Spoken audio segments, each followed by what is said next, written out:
करम फूटा सत्यानाश होतो। तू अरा मुझौसा मुझे रहो ना तेरा अखियां में कच्चा फूट गइल बा का रे? हाँ लौकत नहीं खे।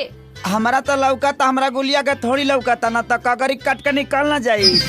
गुलिया के जैसन तू आन्हर हो गइल बाड़ा। कहा समहू आन्हर आती तो गुलिया के जैसन तोरा में सट जाती। सटे के इतना शौक बना तो हमरा घर पे हमरा बाबूजी से हमार हाथ मांग के दिखावा, तब जाने कि कितना बड़का हीरो बाड़ा। ए तकाल 12 बच्चे तोरा घरे आव तोहर हाथ मांगब तोहरा बाबूजी से, और अकेला नहीं आएंगे हम, अब पूरा बाराती का साथ आए। अरे जरे ढोंगी जा। एक काल 12 बजे, एक काल 12 अरे बजे। हाथ ले जाओ। अरे अब ठीक बानू प्रभु